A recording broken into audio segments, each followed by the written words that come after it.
असुद्दीन ओवैसी की पार्टी बिहार विधानसभा चुनाव में महागठबंधन के साथ चुनाव लड़ सकती है। ये कहा जा रहा है कि ये अगर गठबंधन हो गया तो एक तरीके से वो मैसेज देने में सफल हो जाएंगे, या एक ये भी कहा जा रहा है कि जो नैरेटिव ओवैसी बनाना चाहते हैं एआईएमआईएम की बिहार में, जिस तरीके से पिछले विधानसभा चुनाव में एंट्री हुई, तो उस नैरेटिव को भी वो सेट कर पाएंगे और इसके लिए जरूरी है महागठबंधन के अंदर उनकी एंट्री हो जाए।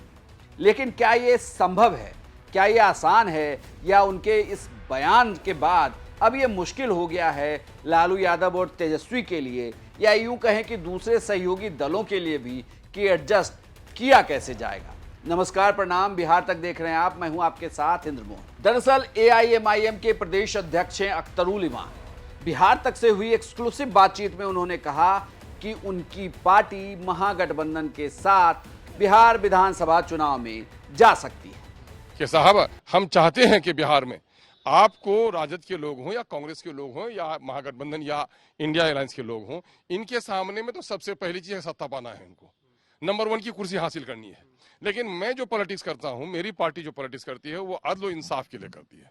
पीस मेंटेन रहे और लोगों के साथ जस्टिस हो। हमारी ये लड़ाई है। ये लड़ाई हम आज अलग रह के भी करते हैं, कल अगर उनका साथ मिला तो उनके साथ भी करेंगे। तो हम कहें कि भाई आपको सत्ता की तलब है, आपको कुर्सी की तलब है, और हम इंसाफ की लड़ाई लड़ते हैं। तो मेरे साथ आपकी कोई लड़ाई नहीं होनी चाहिए थी, तो मुझको साथ लेना चाहिए। मैंने बहुत ही स्ट्रॉन्ग मैसेज पहुंचाया है उन लोगों तक, मीडिया के माध्यम से भी पहुंचाया है, उनके जिम्मेदार एमएलए एमपी के जरिए से भी पहुंचाया है। अख्तरुल इमान के इस बयान के बाद यह सवाल उठने लगा है कि क्या यह इतना आसान है कि महागठबंधन के अंदर एआईएमआईएम जैसी पार्टियों की एंट्री हो जाए, और अगर एंट्री होती है तो फिर सीटों का बंटवारा होगा कैसे, क्योंकि असली खेल तो सीट बंटवारे का ही है कि किस पार्टी के हिस्से में कितनी सीट मिलेगी।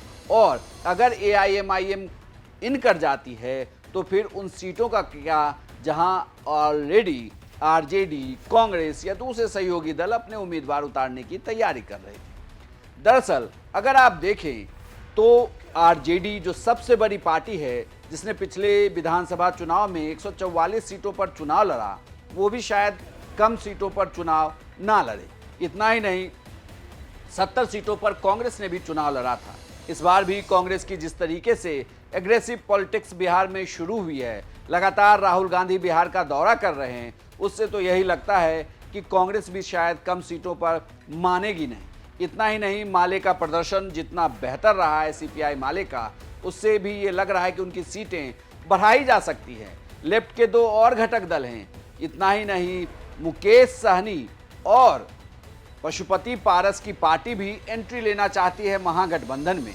जब इतनी सारी पार्टियां हैं और मुकेश सहनी की पार्टी ने तो 60 सीटों की मांग कर दी है, तो क्या ये माना जाए कि अगर एआईएमआईएम की एंट्री होगी तो सीटों का बंटवारा कैसे होगा और कौन अपनी सीटों को एडजस्ट करेगा? क्योंकि पिछले विधानसभा चुनाव में एआईएमआईएम ने सीमांचल में अपनी ताकत दिखाई और 5 सीटें जीत ली। इतना ही नहीं, बिहार विधानसभा के उपचुनाव में भी एआईएमआईएम ने अपने उम्मीदवार को उतारकर ताकत तो दिखा दी।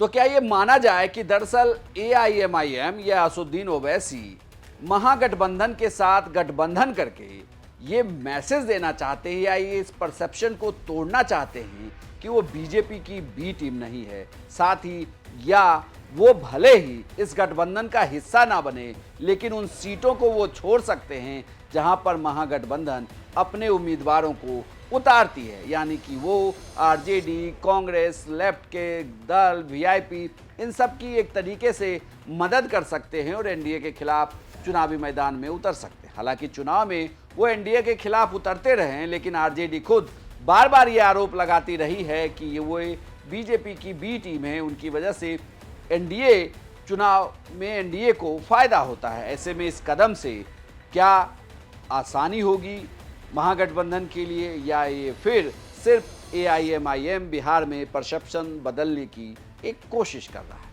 आपकी क्या राय है, हमें कमेंट बॉक्स में लिखकर जरूर बताएं, और बिहार की तमाम खबरों के लिए देखते रहिए सिर्फ बिहार।